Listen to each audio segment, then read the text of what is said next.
Olá pessoal, tudo bem? Meu nome é Vitor Bassi Mazzoni, eu sou professor de Geografia na Rede Estadual de São Paulo, de ensino. Também trabalho com Sociologia e Biologia, tenho formação nessas duas áreas, tá bom? E hoje eu queria convidar vocês a participar dessa enquete, dessa pesquisa sobre múltiplas inteligências.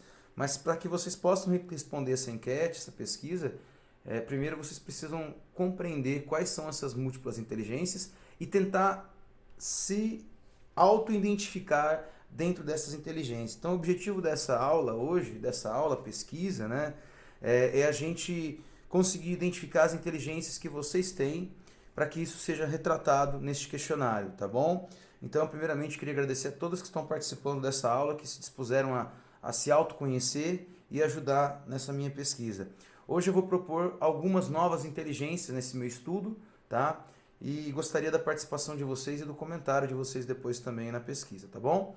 Então vamos lá, ó. Pessoal, você já deve ter ouvido falar do teste de QI, que é o teste de coeficiente de inteligência, né? É um teste que nós fazemos aí, que na verdade, né, o mundo afora se faz esse teste, no qual avalia-se através de uma prova escrita, né, o quanto você é inteligente. Bom, essa é uma teoria, essa é uma o teste de QI, ele é questionado, né, por vários psicólogos, inclusive pelo psicólogo Howard Gardner, né? A teoria criada pelo psicólogo Howard Gardner é a teoria das múltiplas inteligências. Essa teoria foi criada lá nos anos final dos anos 60, começo dos anos 70, tá? Então, o Howard Gardner, ele se opõe a esse teste de QI. E ele coloca ainda que nós não temos apenas um tipo de inteligência, então não tem como você medir a inteligência de alguém. Você tem que usar um critério para poder fazer isso, né? E não apenas medir o geral da inteligência. Isso é impossível, tendo em vista que nós temos várias capacidades mentais e não apenas um tipo de inteligência, né? Um tipo de capacidade mental, tá bom? E é isso que nós vamos ver hoje. Então, se vocês pesquisarem aí no Wikipedia, tem a biografia do psicólogo Howard Gardner, né? Nasceu no ano de 1943, tem 77 anos, está vivo ainda, tá bom? E ele propôs aí uma classificação de inteligências que representa essa teoria, né, de múltiplas inteligências. Então nós temos pelo menos 10 inteligências propostas pelo Howard Gardner, né? No Brasil nós temos o incremento de uma nova inteligência chamada pictoresca, que a gente vai falar aqui hoje também. E eu aqui no caso estou propondo mais duas inteligências para complementar esse estudo e essa classificação, tá bom? Então, assim, a princípio, vamos mostrar 8 delas aí, geralzão. Essas são as consideradas, né? Todo mundo considera como inteligências mesmo, né? Tá bom? Então nós temos inteligência espacial visual, que envolve gerar mapas mentais. Vamos falar sobre cada uma em seguida já, tá, gente? Eu estou fazendo geral aqui. Temos a inteligência espacial, que envolve você saber se localizar, saber para onde ir, né? Saber memorizar os lugares, ter noção de memória visual, né? Tá bom? Você lembra aquela memória fotográfica dos lugares, tá bom? Nós temos a inteligência verbo-linguística, que é a capacidade de articular com linguagens, tá bom? Nós temos a inteligência interpessoal, que envolve reconhecer e entender os sentimentos, motivações, intenções de outras pessoas, lidar com outras pessoas. Nós temos a inteligência intrapessoal, né, que é diferente da interpessoal, que envolve se autoconhecer, é o que nós estamos fazendo aqui hoje, autoconhecimento sobre as múltiplas inteligências. Aí nós temos também a inteligência naturalista, que envolve reconhecer os fenômenos naturais, que nós vamos falar também. A inteligência corporal sinestésica, envolve movimentação do corpo. Nós temos a inteligência musical, que envolve, logicamente, desenvolvimento na área de música. E nós temos a inteligência lógico-matemática aqui nesse gráfico, tá? Nesse banner aí, que é a última inteligência colocada, que é a inteligência, logicamente, que voltada a pessoas que têm facilidade com matemática, e lógico, né? E lógica também. Para a gente falar sobre inteligências, pessoal, vamos voltar aí lá no período paleolítico, há mais de 10 mil anos atrás, quando o ser humano ainda não plantava, apenas caçava, coletava, né? E vivia em tribos, em aldeias, em pequenos grupos humanos. E aí, gente, durante o período paleolítico, nessas aldeias, né, os homens caçavam, protegiam e construíam a aldeia. As mulheres cuidavam dos filhos, coletavam frutas e preparavam alimentos, tá? Então essa é uma divisão de trabalho clássica. E a divisão do trabalho, logicamente, vai desenvolver inteligência, isso que a gente vai ver em seguida. Então, por exemplo, Enquanto os homens caçavam, a maior parte das poucos homens ficavam para ajudar a aldeia, né? A maior parte, quem ficava na aldeia mesmo eram as mulheres, que cuidavam das crianças, né? Aí a gente está vendo um homem aí, né, ajudando as mulheres, mas em geral nas aldeias ficavam as mulheres, e os homens caçavam, né? E nas aldeias era muito importante a comunicação, né? Principalmente por causa dos animais que poderiam atacar, né? E também pelo fato deles estarem dividindo um espaço, né? As cabanas, né? E nesses espaços, né, eles tinham que ensinar as crianças a falar, tinham que fazer a educação diretamente, né? A linguagem, principalmente, que era a principal forma de educação que existia, né? De passagem de conhecimento, né? E as mulheres faziam esse trabalho nas aldeias. Elas desenvolviam a linguagem, principalmente, tá? Então, nesse fato, as mulheres começam a se desenvolver mais que os homens na linguagem. E até hoje é assim, né? As mulheres, né, elas começam a falar mais rápido que os homens quando são crianças, né? Quando são bebês. Né? Os bebês do sexo feminino têm uma facilidade maior em aprender línguas e começam a falar mais cedo que os meninos. Perguntem para as mães de vocês aí, depois comentem comigo aí no trabalho, tá bom? Então vamos lá, ó. A linguagem, por exemplo, então, é um tipo de inteligência, né? Você falar não só a sua língua, diversas línguas. Então, aprender uma linguagem é uma inteligência que as mulheres praticavam lá nas aldeias. Lá no período paleolítico ainda, quando não existiam instrumentos de ferro, onde eles caçavam, não plantavam, né? Então, o homem ainda estava desenvolvendo o básico, que era a linguagem, né? Então, nós temos aí essa primeira inteligência, que é a inteligência linguística, que se manifesta na habilidade para lidar criativamente com as palavras, em diferentes níveis de linguagem, né? E aí vai, semântica, sintaxe. Aí nós, tanto na expressão oral quanto na escrita, no caso de sociedades letradas, né? Como a nossa. Particularmente, é notável em poetas, em escritores, também por oradores, jornalistas, publicitários, vendedores, né? Então, nós temos aí essa inteligência que envolve a capacidade de organizar frases, de criar frases, de aprender novas línguas, de escrever poemas, né? Isso é inteligência linguística, tá bom? Peço para que você já anote essa primeira inteligência para você poder se identificar. Inteligência número 1, inteligência linguística, tá? Então nós temos a capacidade com a linguística, todos nós temos, né? Todos nós que falamos ou que fazemos sinais, no caso dos mudos, né? Tá? Dos surdos. Então nós temos todos temos capacidade de comunicação, de linguagem, né? Seja independente de qual seja. Então nós temos a capacidade de aprender novas línguas. Isso é importante. Produzir novos textos, ter uma dicção boa quando nós falamos, traduzir simultaneamente o que nós ouvimos, alguém falando, e passar para outra pessoa a informação do que está sendo falado. Escrever poesias, tudo isso envolve habilidades que as pessoas que têm a inteligência linguística desenvolvem. Tá bom? Essa é a primeira inteligência, então, gente. Tá? E depois tem um resumão aí, se alguém quiser depois dar uma olhadinha, que eu classifico em 3 tipos de pessoas que têm essa inteligência. Os gramáticos, aqueles que têm uma habilidade muito grande com a gramática, né? Com organizar matematicamente a língua. Os poetas e escritores são aqueles que filosofam, que escrevem poesias maravilhosas, né? Nós temos também os replicadores e tradutores, são aqueles que ouvem em uma língua, já sabe falar que língua que é, e já sabe traduzir rapidamente, né? E aí vai, tá bom? Bom, aí, como as mulheres ficavam na aldeia cuidando das crianças, os homens tinham outras atribuições, né? Eles não ensinavam as crianças a falar, por isso que os homens têm uma maior dificuldade na linguística.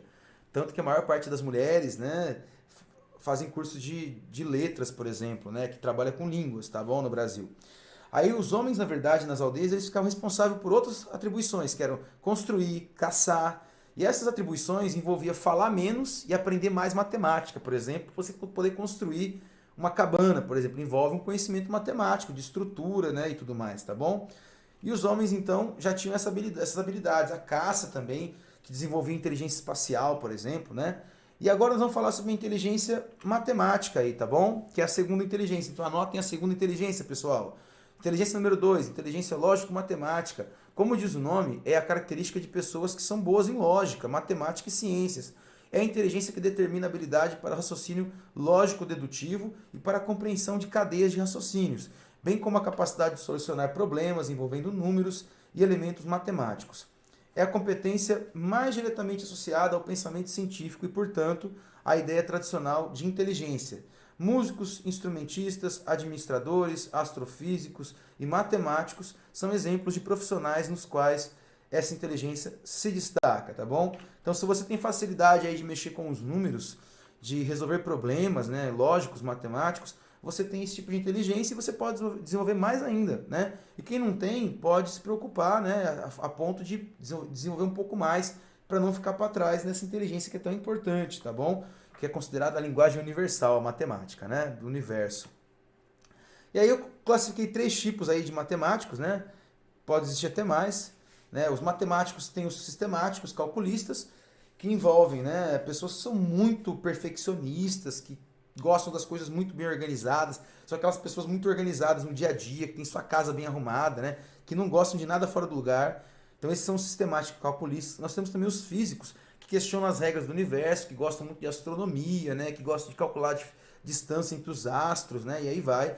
Nós temos músicos, instrumentistas, que criam músicas a partir de partituras matemáticas, bem, né, entrelaçadas, certo? Então são os músicos que são bem matemáticos, perfeccionistas, inclusive, também um pouco. Aí nós temos aí também inteligência musical, inteligência número 3, anotem aí, pessoal. Terceira inteligência, anotem numa folhinha para vocês poderem se autoanalisarem. Envolve a capacidade de pensar em termos musicais, reconhecer temas melódicos, ver como eles são transformados, seguir esse tema no decorrer de um trabalho musical e, mais ainda, produzir música. É a inteligência que permite alguém, né, organizar sons de maneira criativa, a partir de discriminação de elementos como tons, timbres e temas. As pessoas que apresentam esse tipo de inteligência, como por exemplo muitos músicos famosos da música popular brasileira, em geral não depende do aprendizado formal para exercê-lo. Então, os músicos autodidata, aqueles que aprendem sozinhos, estão encaixados nesse tipo de inteligência, tá bom? E aí, gente, nós sabemos que a música ela já era desenvolvida lá nas tribos antigas, né? Então eles se reuniam em volta da fogueira e contavam as histórias do dia. E muitas vezes alguns começavam a batucar, né? Começavam a bater palma, ou então batucavam em alguma coisa que eles tinham ali em volta, né? Um tambor, né? Que eles poderiam desenvolver depois de um tempo. Mas em volta da fogueira é que começou, é que a música começou, né? O domínio do fogo e essa reunião, ela desenvolve essa habilidade. Como que nós sabemos?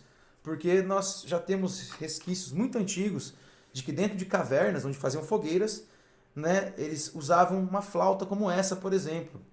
Essa flauta ela foi encontrada na Europa, tá? Essa flauta tem mais de 30 mil anos e provavelmente parece que pertencia a um grupo Neandertal. Então, os Neandertais, que era uma espécie humana que foi extinta, né? Provavelmente se miscigenou com a gente, né? Na verdade, nós temos um pouco do DNA Neandertal, tá? Dentro do nosso gene, tá bom? Então, esse instrumento pertenceu a um grupo extinto de humanoides há mais de 30 mil anos. E nós encontramos dentro de cavernas, com restos de ossadas de Neandertais, certo? Então, a música ela é muito antiga, assim como a linguagem, tá bom, gente? No Egito também, a música já era bem desenvolvida, né? E fazia parte do rol de distrações da população, tá? E hoje, né, a gente chegou ao nível máximo aí de diversos instrumentos aí, né? Máximo talvez não, mas chegamos no nível bem avançado de complexidade de instrumentos, de músicos e tudo mais. E aí nós temos perfis de músicos, né? Tem os intérpretes, são aqueles que cantam músicas dos outros e sabem cantar de forma muito harmônica, né? Usar a voz para isso. Tem os instrumentistas, aqueles que criam músicas. Nós temos os repentistas e os MCs, são aqueles que criam rimas de forma rápida e sistemática, os rappers, por exemplo, né? Que cantam de improvisação. Os compositores em geral, que produzem tanto rimas quanto harmonia de música, tá? Então esses são os perfis dos músicos que nós temos dentro dessa inteligência aí, tá bom? Que é a inteligência musical, tá bom? Aí, pessoal, voltando para aquela questão do homem ser um caçador, né? Do homem ser o caçador e a mulher ficar na aldeia, a mulher ficava lá desenvolvendo habilidades de comunicação, né? E tudo mais, e o homem desenvolvia habilidades espaciais, principalmente também, quando caçava. Que ele precisava cercar a presa, precisava saber voltar para sua aldeia, para sua caverna. Então, os homens desenvolviam essa habilidade com um pouco mais facilidade, tá? Aí nós estamos falando da inteligência espacial, que corresponde à habilidade de relacionar padrões, perceber similaridades nas formas espaciais e conceituar relações entre elas. Inclui também a capacidade de visualização no espaço tridimensional e a construção de modelos que auxiliam na orientação espacial ou na transformação de um espaço. Um mestre de xadrez usa imagens visuais e a inteligência espacial para planejar suas estratégias. A inteligência espacial não depende da visão, pois crianças cegas, usando o tato, podem desenvolver também essa capacidade de saber onde estão as coisas em casa sem enxergar, né? Tá bom? Essa inteligência ela se desenvolve em diferentes tipos de pessoas, em arquitetos que planejam casas, né, voltadas para o sol, por exemplo, para o vento, né? Pilotos de Fórmula 1, né? O motorista de ônibus, navegadores, né, do mar, os mateiros que andam no mato, né? Todos esses aí desenvolvem a inteligência espacial e sabem para onde ir, né? Vamos dizer assim, criam mapas mentais e sabem para onde ir, tudo bem? Sabem se localizar. Então a inteligência espacial ela tem essas características aí. Você pode imaginar cenários, você vê as coisas em 3 dimensões, você lembra de experiências de imagens, tá? Isso tudo envolve a inteligência espacial, tá bom? Nós temos aí perfis de pessoas, os guias de turismo, os motoristas, os trilheiros, os entregadores, os cartógrafos, né, que fazem os mapas, tá bom? Todo mundo que se movimenta por esse mundo de hoje, né, a não ser que viva só no GPS, né, consegue se desenvolver nessa inteligência, tá bom, gente? E agora vamos para a inteligência número 5, não é isso? Ó? Estamos na 5, né? A 4 foi a inteligência espacial, a 3 foi a musical, né? A 4 foi a espacial. E agora nós vamos para a inteligência número 5, a inteligência corporal sinestésica. Anotem aí, tá, gente? 4 foi espacial e a 5 é inteligência corporal sinestésica. É uma das competências que as pessoas acham mais difícil aceitar como inteligência. Não é assim? O fulano só sabe andar de skate e jogar bola e não quer saber de estudar, né? Na verdade, né, isso é uma inteligência também. Se movimentar com o corpo de forma inteligente é uma inteligência. Sinestesia é o sentido pelo qual percebemos o nosso corpo, movimentos musculares, peso e posição dos ombros, né? É assim? Então a inteligência sinestésica, ela se refere à habilidade de usar o corpo como um todo ou partes dele para resolver problemas ou moldar produtos, né? Envolve tanto o autocontrole corporal quanto a destreza para manipular objetos. Atores, né, mímicos, dançarinos, malabaristas, atletas, cirurgiões, mecânicos têm essa inteligência corporal sinestésica. Por que cirurgião, gente? Olha lá, o que o médico tem a ver com sinestesia? Mexer com a mão, habilidade de mover com a mão precisamente, também é uma inteligência sinestésica. Um cirurgião pode tremer na mesa de cirurgia? Não pode, ele tem que ter uma mão bem, né, controlada, tá bom, gente? A dança é um exemplo da inteligência sinestésica, né? Como usar o corpo de forma inteligente para chamar atenção. As diversas formas de atividade física que a gente faz desenvolvem essa inteligência. Passamos a compreender melhor o nosso corpo, passamos a usar ele de melhor forma, passamos a nos colocar em postura mais ereta, né, quando fazemos atividade física. E isso é um tipo de inteligência também. Não se engane, tá? Não discrimine quem desenvolve inteligência sinestésica corporal, tá? E então, né, usar o seu corpo no limite, saber usar o seu corpo, se controlar, é uma inteligência que nem todos têm, tá bom? Eu mesmo sou um desastre nisso, mas vamos lá. Aí nós temos também aí vamos resumir os dançarinos, os atletas de impacto, que são os lutadores, né? Nós temos os atletas de jogos territoriais, que é o jogo de futebol, que remete lá à época das cavernas também, quando as tribos brigavam, né? Território de um, território de outro. No futebol não é assim. O objetivo não é invadir o território do outro e dominar o inimigo, né? Então são atletas são jogos de território que nós chamamos, que envolve competição, né, de territórios e que você tem que ocupar o território do outro e conquistar o território do outro, fazendo gol, fazendo cesta, né? Ou no futebol americano que você tem que correr e chegar até um ponto com a bola e aí vai, tá bom? Então aí nós temos também os aventureiros, que são os escaladores, né? Que envolve também uma questão lá da época das cavernas, né? Quando a gente tinha que escalar para poder pegar mel, para poder pegar frutas nas árvores, né? Assim. Então era uma habilidade que os antigos já desenvolviam também, tá bom? E aí nós temos a inteligência interpessoal, né? Que inclui a habilidade de compreender as outras pessoas, como trabalham, o que as motivam, como se relacionar eficientemente com elas. Esse tipo de inteligência é a que sobressai nos indivíduos que têm facilidade para o relacionamento com outros, tais como terapeutas, professores, líderes políticos, atores e vendedores. são pessoas que usam a habilidade interpessoal de conhecer as pessoas, né, para entender e reagir às manifestações emocionais das pessoas à sua volta.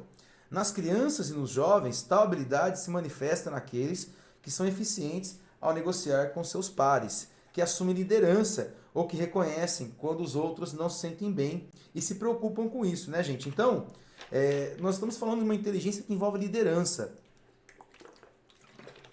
que envolve a gente saber reconhecer o sentimento das outras pessoas para poder ganhar a confiança dessas pessoas quando você fala. Eu, como professor, por exemplo, não posso falar muita besteira aqui, né?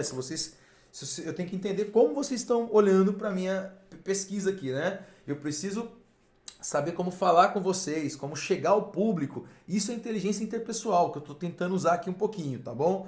Então, isso envolve liderança, envolve aceitação com o público, né? Envolve lidar com o público, com gente, tá bom? E eu, como professor, não preciso nem falar que eu gosto muito de lidar com gente, né? Então, nós temos líderes populares, como Martin Luther King, né? Nós vamos falar bastante dele sobre hoje, que é uma pessoa muito inteligente na minha concepção.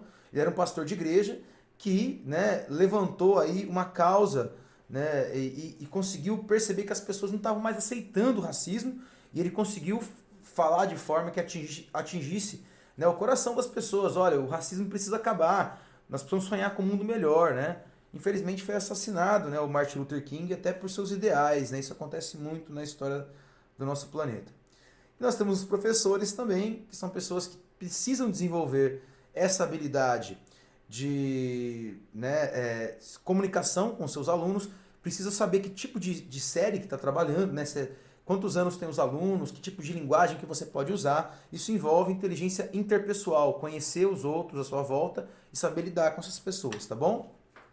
Na escola a gente tem os alunos também que são líderes de classe, que normalmente têm carisma, que são queridos, né, por boa parte da classe, né, não por todos, que a gente sabe, mas tudo bem.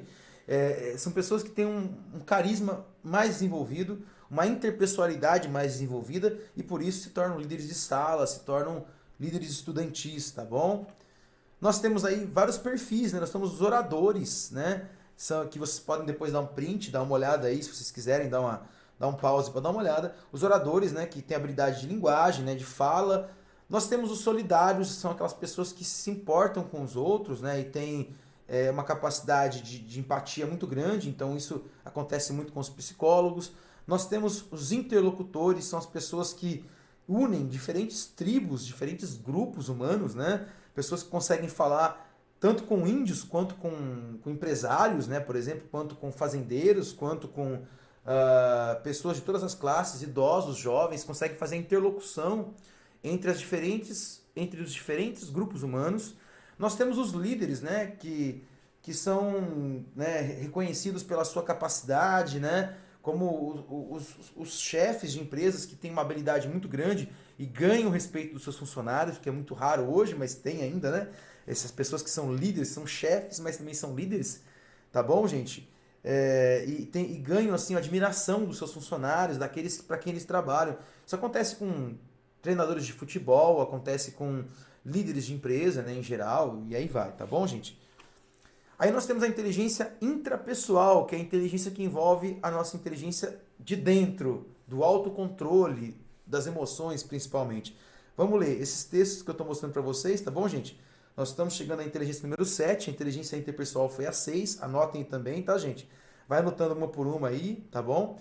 Então, essa é a inteligência número 7, a intrapessoal, tá? Que envolve a habilidade que nós temos de controlar as emoções. Esses textos que eu estou mostrando correspondem a um livro que eu vou colocar depois aí na referência bibliográfica desse vídeo no YouTube, tá? Que é um livro dos anos 90 aqui no Brasil, que fala sobre as múltiplas inteligências na prática escolar, tá?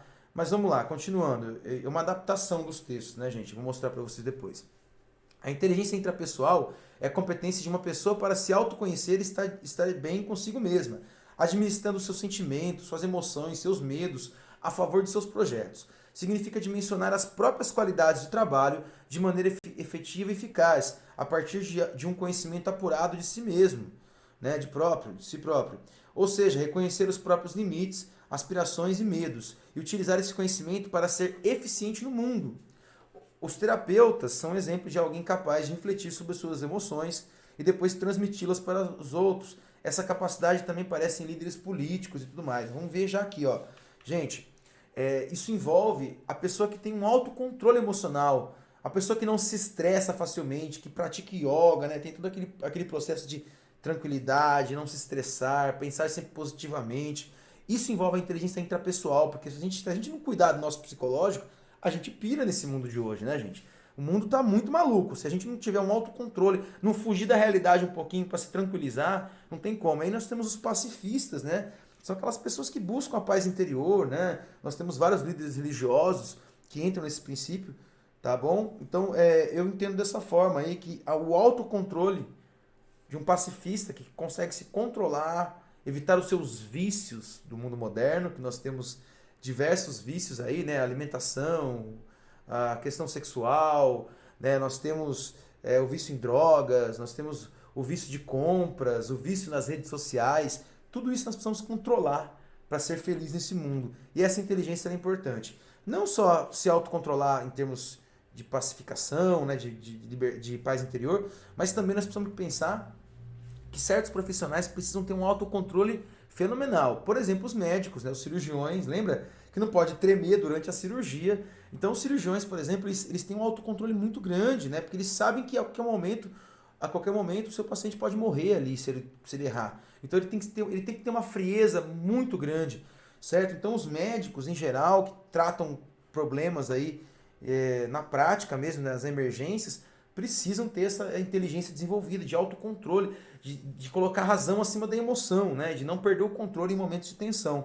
Isso acontece com a polícia também, né, gente? Com os agentes de segurança, né? E com os bandidos também que enfrentam eles, né? Eles precisam ter controle emocional para poder enfrentar um tiroteio, né, gente? Não é brincadeira enfrentar um tiroteio, não. O policial ele tem que ter um autocontrole, né, emocional muito grande para não fazer besteira, para não matar uma pessoa inocente, né? Isso está faltando no Brasil. Quanto que a polícia brasileira não mata hoje, né? De forma, né, por descontrole. Então essa inteligência ela deveria ser muito bem trabalhada nos quartéis, nos exércitos, na parte militar que mexe com armas, tá bom? E aí nós temos os racionais calculistas, são aqueles que, né, vivem à base da razão. Temos os manipuladores, os perfis, né, gente, desse tipo de inteligência intrapessoal. Temos os manipuladores, são as pessoas que acabam, né, utilizando dessa frieza para mentir e manipular a opinião dos outros. E nós temos os pacifistas, são aqueles que eu falei para vocês. Os pacifistas são aqueles que buscam a tranquilidade interna. Então esses são os perfis das pessoas que têm inteligências intrapessoais, tá bom? E aí a gente chega à nossa inteligência número 8, a inteligência naturalista, né? O Howard Gardner apresentou essa oitava inteligência, a naturalista, relacionada com a sensibilidade para o meio ambiente. Alguém que é sensível ao mundo natural, como por exemplo um jardineiro, um fazendeiro, um paisagista, um biólogo, um geólogo, né, um agrônomo que tem que entender do clima, do solo para plantar, tá? E aí nós temos logicamente pessoas que gostam de plantar, de lidar com plantas, né, de mexer com natureza mesmo. E isso é muito comum até em pessoas que não têm estudo, mas adoram e sabem de forma inteligente lidar com a natureza, tá? Com plantio, por exemplo, criação de animais, aí vai. Então, essa curiosidade pela natureza envolve a inteligência naturalística, a número 8. Anotem aí, não esqueçam, tá? Então, essa inteligência ela envolve as pessoas que têm facilidade, por exemplo, em classificar os seres vivos, as plantas, saber o nome das plantas, saber que existem aí uma variedade de seres vivos que contemplam uma classificação taxonômica aí de plantas, fungos, animais, protistas, moneras, né? Entende? Então, isso é uma classificação aí, no caso que envolve inteligência naturalista, saber classificar a natureza, entender os processos naturais, tá bom? E aí nós temos vários perfis, né? Nós temos os médicos, que eu não coloquei aí, que precisam gostar de biologia, de ciências naturais. Nós temos ambientalistas, os agricultores, criadores, agrônomos, pescadores que pescam, sabem onde está o peixe, onde o peixe se esconde, qual que é o hábito do peixe. Os astrônomos que estudam a natureza do universo, tá? Isso envolve também a inteligência naturalista, tudo bem? Então isso envolve a gente entender a natureza das coisas, inclusive entender a natureza humana. Os psicólogos precisam também ter inteligência naturalista para entender a natureza humana. Afinal, nós também somos parte da natureza, né, gente? E aí, gente, no Brasil, o pesquisador brasileiro Machado, em 1995, ele propôs a inteligência pictórica, correspondente à capacidade de reproduzir ou criar desenhos, objetos, situações reais ou imaginárias e sentimentos. Trata-se da inteligência responsável pela organização de elementos visuais de forma harmônica, estabelecendo relações estéticas entre eles. Ele se destaca em pintores, artistas plásticos, desenhistas, ilustradores, arquitetos, engenheiros, projetistas, chargistas, designers, como nós vamos ver. Então, por exemplo, os escultores têm essa habilidade, têm essa inteligência, eles conseguem transformar matéria bruta em matéria apreciada pelo ser humano, né? Em uma obra de arte, tudo bem? Então, os escultores são um exemplo claro disso. Nós temos também as pessoas que fazem desenhos, né, projetos, né, de casas, carros, são os projetistas, né, que projetam casas, projetam estruturas que são verdadeiras obras de arte. Brasília, a nossa capital aí, é o maior exemplo de uma capital na qual foi construída com uma forma de obra de arte, né? Brasília é considerada um patrimônio da humanidade pela sua arquitetura única e muito bem desenvolvida pelo arquiteto Oscar Niemeyer, que foi recentemente aí, né, pro outro lado aí do espaço, tá bom, gente? Então, nós temos aí essa característica de desenvolver a arte, tá? Em termos de projetos, né? Desenhos, designers. Nós temos também os pintores, né? Os desenhistas em geral, né? Os pintores em geral, eles também apresentam essa habilidade de transportar para uma tela, né, uma realidade ou algo que não é real, mas que chame a atenção das pessoas e que desperte algo de bom dentro das pessoas, né? Um sentimento de beleza, né? De algo que está se vendo, tá bom? Então, essa também é uma característica, né? Então, os perfis, né, das pessoas que têm inteligência pitoresca, tá? São os artistas plásticos, os arquitetos, os designers, publicitários, produtores de audiovisual, escultores, construtores, sabe? Todo mundo que trabalha com construção de imagens, de vídeos, né? Como eu falei para vocês, tudo isso envolve a inteligência pictoresca, ou seja, a capacidade que nós temos de transportar, né, sentimentos, muitas vezes, em coisas físicas que possam ser vistas, né, e admiradas. E aí, pessoal, eu começo a partir desse momento colocar a minha proposta de duas novas inteligências. O Howard Gardner, ele tem a inteligência existencial, né, e a espiritual. Eu considero que essas inteligências, na verdade, elas fazem parte de outras inteligências que a gente vai ver aqui, né, essa capacidade de enxergar o futuro da humanidade, pensar no bem do próximo. Isso a gente vai ver que existe já essas inteligências, e no meu entendimento, né, nós temos mais duas a ser colocadas aí, para poder trabalhar nessa pesquisa que eu estou fazendo com vocês. A primeira é a coletivista. Este estudo, né, esse texto já é meu, tá bom? Este estudo propõe a 10ª inteligência, a coletivista. Representa a capacidade empática e solidária do ser humano em diversas situações de problema. A inteligência coletivista é representada em diversas sociedades de diversas formas. Para os índios brasileiros, coletivizar é dividir a caça, preservar uma floresta sagrada para as futuras gerações. Em sociedades industriais e urbanas, a inteligência coletivista se apresenta em ações contra a poluição, no combate a endemias e pandemias, como é agora, no estabelecimento da paz entre os países e na redução de armas que possam destruir o planeta. Pensar no bem coletivo, na sobrevivência da espécie humana, sobrepondo os interesses coletivos aos individuais, né? Colocando os interesses da coletividade acima dos interesses individuais, corresponde a essa inteligência. Então, olha só, gente, a minha proposta nesse estudo que vocês estão participando, se vocês chegaram até aqui, é propor essa 10ª inteligência chamada coletivista, na qual a gente tem a capacidade de pensar no futuro e na coletividade, sabe? Pessoas que se entregam a causas, por exemplo, né? Você está vamos dar um exemplo simples de como essa coletividade ela existe. Você está num ônibus sentado numa poltrona que não é destinada a uma pessoa especial, não é uma poltrona, né, reservada a passageiros especiais. Mas você vê entrando um senhor idoso, uma pessoa grávida, uma senhora grávida, uma moça grávida, e você precisa ceder o lugar para ela. Muita gente não cede, vira a cara e finge que não é com ele. Não pense que no futuro pode ficar idoso e precisar de um lugar desse, né? Então, se eu por exemplo, estou num ônibus, eu vejo uma pessoa idosa, eu libero meu espaço para essa pessoa sentar. Isso é um pensamento coletivista. Eu penso que hoje eu não sou idoso, né? Mas no futuro pode ser eu. Pode ser a minha esposa grávida num ônibus, precisando de um lugar para ficar. Então, quando a gente pensa de forma coletivista, eu não penso só em mim, que estou sentadinho, quero ficar aqui na minha poltrona do ônibus. Eu penso na sociedade e falo assim, olha, eu não posso ficar sentado porque eu sou jovem, tem gente idosa precisando sentar no meu lugar. Né? Isso acontece na fila dos supermercados, quando alguém vê um idoso atrás e finge que não vê, para não ter que dar lugar. Né? Isso acontece quando, né, pessoas defendem o meio ambiente pensando no futuro, né, que as próximas gerações vão precisar desses recursos.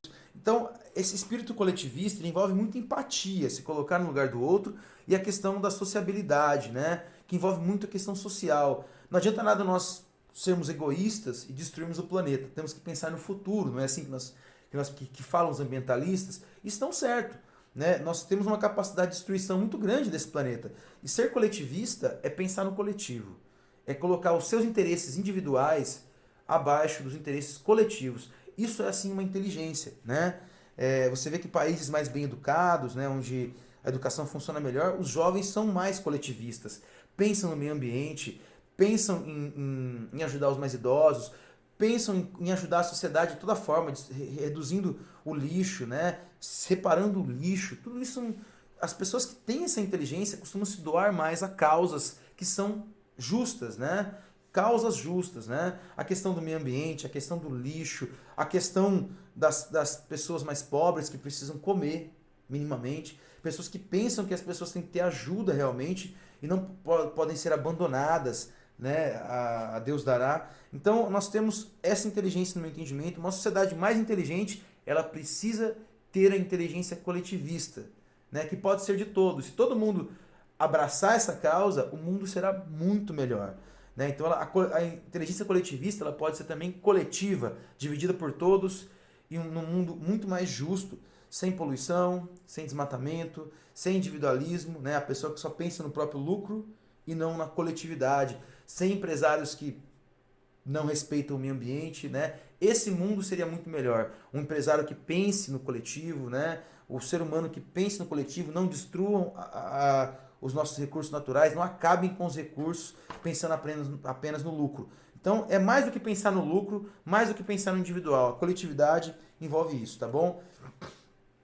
E nós temos vários exemplos aí de pessoas que se colocaram à disposição da coletividade. Nós temos exemplo, por exemplo, de Martin Luther King, que se colocou numa luta muito grave nos Estados Unidos contra o racismo, né? Uma luta muito complicada que inclusive resultou na morte dele. Né? Ele foi assassinado por defender seus ideais, por defender, né, a irmandade entre a humanidade, o fim do racismo.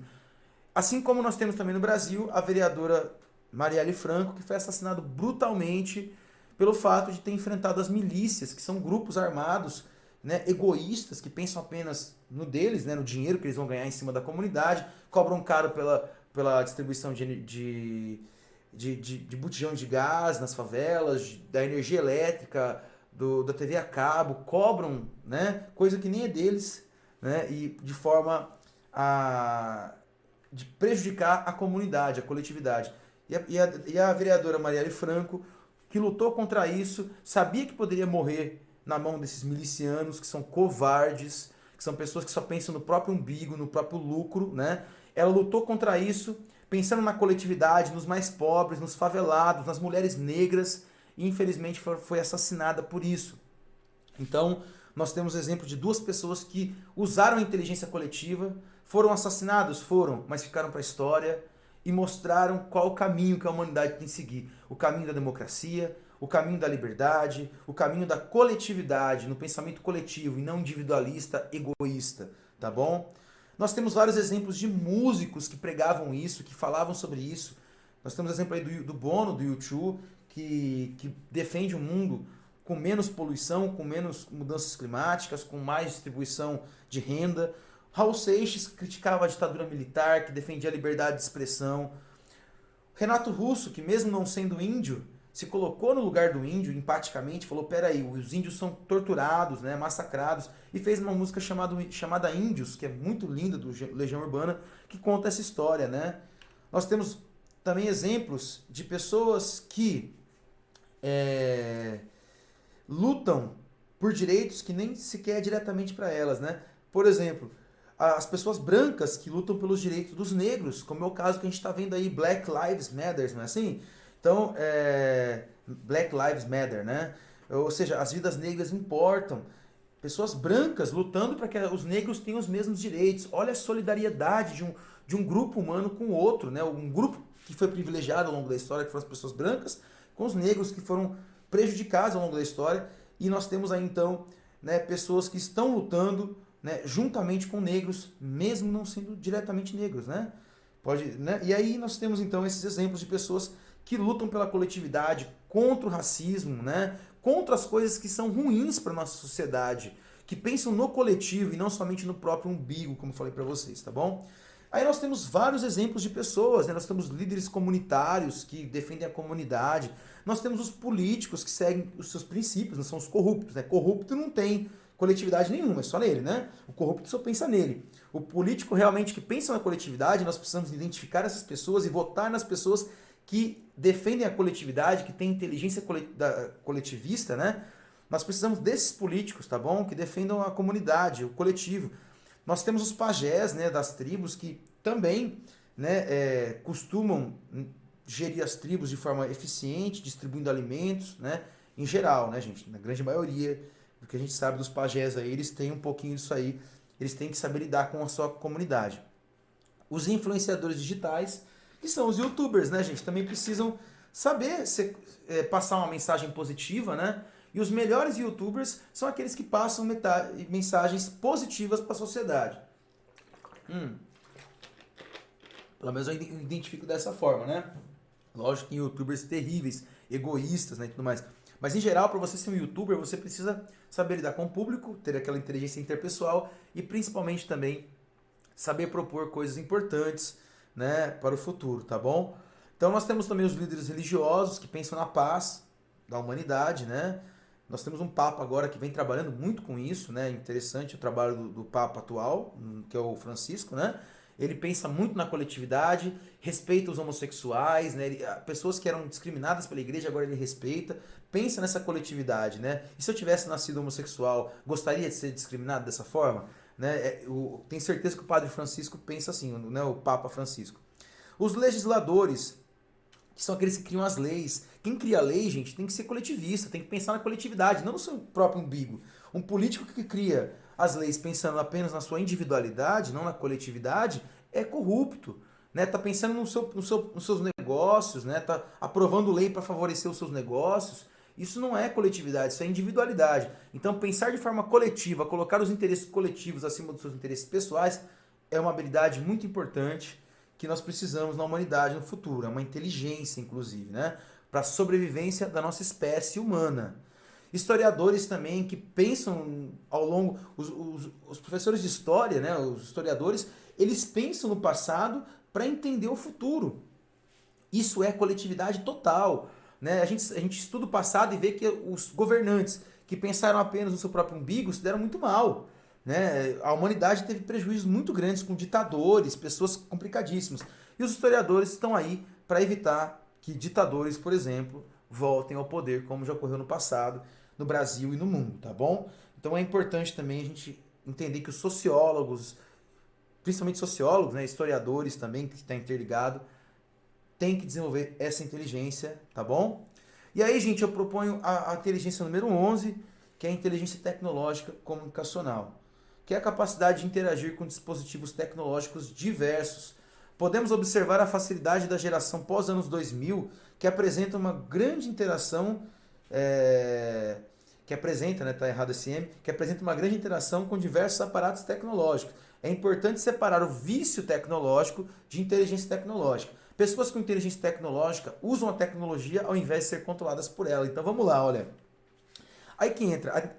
Essa inteligência também é uma proposta minha, porque eu vejo que hoje os jovens já nascem com essa capacidade.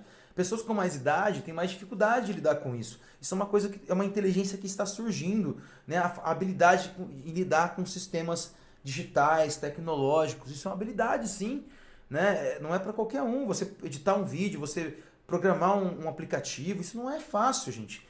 Tá? E envolve inteligência tecnológica comunicacional, que ela é muito complexa E hoje nós percebemos que os computadores já se tornam extensões das nossas mãos, né, gente? Hoje, praticamente, no futuro, nós vamos ter que andar...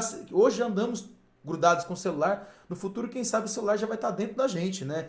Esses aparatos tecnológicos vão ser começar a ser embutidos dentro do corpo humano. Não vai precisar nem carregar mais nada, né? Então, assim, essa inteligência tecnológica, ela é uma inteligência recente, porém, que vem desde o princípio do desenvolvimento das revoluções industriais. E nessa quarta revolução industriais, que é a revolução da informática, da comunicação, essa inteligência surge nos jovens de forma estridente, né? A gente vê que é gritante, os jovens têm uma capacidade muito maior de interagir com esses recursos do que as pessoas mais velhas, né? Então, essa inteligência, ela envolve aí a capacidade que nós temos de interagir com o mundo tecnológico, né? Professores que aprendem a lidar com tecnologia, por exemplo, hoje, estão se dando bem, né? Hoje, né, entre aspas, né, nessa época de pandemia, porque o EAD, o ensino à distância, é o que está predominando. Saber fazer um chroma key, como eu estou fazendo, mexer com esses aparatos tecnológicos, gravar um áudio de boa qualidade, como vocês estão ouvindo aí, envolve essa inteligência tecnológica que eu venho me esforçando para desenvolver, para que meus alunos tenham uma boa aula, por exemplo. Tá bom, gente? Então, essa é a última inteligência que eu proponho, tá bom?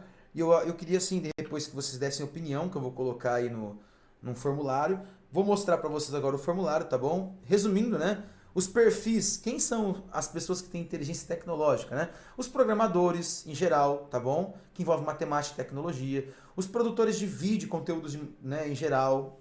Os fotógrafos, que mexem com imagens também, que produzem, não só tiram foto, mas também, né, alteram as imagens no computador. Os empreendedores, que promovem, né, criam as tais das startups, que são empresas tecnológicas de tecnologia, né, aplicativos modernos, de outros tipos de tecnologias que englobam no mundo atual, contemporâneo, né? Então esses empreendedores de startups aí estão dentro dessa inteligência tecnológica. É o dia inteiro com computador, programando, editando, né? Então isso é sim uma inteligência e eu entendo dessa forma. Gostaria que vocês inclusive dessem a resposta para mim. Então vou mostrar para vocês o questionário agora, tá bom, gente? Mostrar para vocês o questionário. Esse é o questionário das múltiplas inteligências. Eu estou terminando de preparar ele, mas já está quase pronto, tá? Então nós temos as 11 inteligências aqui, para vocês que quiserem anotar, quem quiser dar uma paradinha e anotar todas elas, tá bom? E aí nós temos aí, você vai colocar o seu nome, a sua idade, a escola onde estuda, tá? No caso, esse vídeo eu estou fazendo para os alunos do ensino médio, mas eu vou fazer uma enquete também para as pessoas já formadas já e o público em geral, tá bom? Mas em geral aqui a gente coloca aqui, chega aqui, eu quero que vocês deem uma nota para cada matéria que você tem na escola. Por exemplo, lá, português, eu gosto de português, então eu coloco lá 10, né? Opa, volta lá, vamos lá. Tá, eu gosto de português, gosto de matemática, eu quero que você coloque a nota de vocês aqui, ó. Vou assinalar aqui, eu gosto bastante. Inglês, matemática, vai assinalando aqui. Aqui eu não consigo assinalar porque esse questionário é o do produtor, que sou eu que tenho que editar. Vocês podem assinalar aqui, ó. Vocês devem assinalar para que a gente possa analisar essas autointeligências, essa inteligência de vocês. Então, assim, nós temos as matérias da escola, né? E artes, eu divido artes em 3 partes: dança, teatro e pintura, né? Tá? E também tem dança, teatro, pintura. Tem mais uma arte aqui, agora eu esqueci, deu um branco aqui agora, tá bom? Mas eu dividi artes em várias áreas para que vocês possam... também... Então, aí também tem educação física, tudo mais, que envolve atividades práticas. Aí eu gostaria que vocês viessem aqui embaixo depois e colocassem para mim, aqui, que nota você dá para essas inteligências que você tem. Linguística. Professor, eu falo bem inglês, falo bem outras línguas, então é 9 ou 10, né? Professor, eu falo mais ou menos, então 5, 6, 7, né, outras línguas. Professor, eu sou terrível, não aprendo de forma alguma. Aí põe menos de 5, né, como se fosse nota vermelha para essas matérias, para essas inteligências. Nós estamos avaliando, nós estamos autoavaliando as nossas inteligências, tá? Depois matemática, eu gosto muito de matemática. Não gosto muito não. Eu não gosto nada, né? Música, eu me interesso muito por música, aqui eu me desenvolvo bem. Não, eu não me desenvolvo bem, tenho dificuldade. Põe menos nota, põe 3, 4... 5. Espacial. Eu me localizo muito bem. Eu sei como chegar nos lugares. Aí eu coloco 9 ou 10 então, né? Eu não me localizo tão bem. 5, 6. Eu sou péssimo para me localizar. Né? Então é menos de 5, né? Nota vermelha, vamos dizer assim, entre aspas, tá? Sinestésica. Eu me dou bem em esportes e em movimentação do corpo em geral. Aí vai lá, coloca 9 ou 10. Ah, não, eu mais ou menos. Aí 5, 6, 7. Ah, eu não me dou bem com isso. Aí coloca menos de 5, nota vermelha para sinestésica. Aí vai lá, dá uma nota aí para interpessoal. Cada inteligência você vai dando nota aqui, interpessoal, né? Ah, eu me comunico bem com as pessoas, né? Então eu me dou bem aqui. Ou não me comunico bem. Intrapessoal, eu sou uma pessoa controlada, eu controlo minhas emoções, ou não. Até vocês chegarem aqui a naturalista, pitoresca, coletivista, tecnológica, tá bom? Então, esse é o questionário que eu estou passando para vocês. Espero que vocês participem dessa pesquisa para se autoavaliarem e para ajudar também na minha pesquisa que eu estou propondo essas novas inteligências, tá bom? E aqui tem também uma pergunta, perguntando se vocês, que destino vocês querem seguir na vida de vocês, qual profissão, tá bom? O que você vai fazer quando terminar o ensino médio, você tem facilidade com o quê? E por último, eu peço para que vocês coloquem aí a profissão dos pais de vocês, tá? Ah, o meu pai, ele trabalha com sítio, trabalha com... é professor também, entende? Porque eu entendo que a profissão dos pais de vocês, a inteligência dos pais de vocês é passada em nível social, não só biológico, não só pelos genes, né? Mas a inteligência dos pais de vocês é passada pela comunicação, pelo desafio que o pai dá para o filho, né, em fazer outra faculdade, assim como ele fez, ou então em saber lidar com as plantas, como é o caso de jardineiros, de fazendeiros, né, de agricultores, tá bom? Então eu gostaria que vocês compartilhassem comigo também qual que é a origem de vocês aí em termos de convivência, de vivência. Que isso influencia sim, né, naquelas inteligências que a gente vai desenvolvendo, tá bom, gente? Então às vezes o pai é músico, o filho também é músico, pode acontecer, né, gente? O pai entende? É médico, o filho vira médico também, acontece muito, tá bom? Isso tem a ver muito com genética e convivência social, tá? Mas talvez até mais convivência social do que genética, não dá para ter certeza, mas vamos colocar no meio termo. Metade é aquilo que a gente recebe de herança dos nossos pais, a facilidade que a gente tem com certas habilidades mentais, e a outra metade, né, é aquilo que a gente desenvolve socialmente na nossa vida cotidiana, tá bom? Pessoal, obrigado por participar dessa aula. Por favor, responda meu questionário. Eu vou deixar ele um pouquinho mais bonitinho, vou dar uma arrumada nele aqui, tá, gente? E aí vocês vão ver que é o mesmo questionário. Vou colocar um último item, que é comentários. O que vocês querem comentar sobre o que vocês acharam sobre essa teoria e tudo mais, tá bom, gente? E sobre a minha proposta, que é a inteligência coletivista e tecnológica no lugar de existencial e inteligência... No lugar da inteligência existencial e espiritual que propõe o filósofo Howard Gardner. Tá bom, pessoal? Obrigado por participar e responda o questionário. Valeu!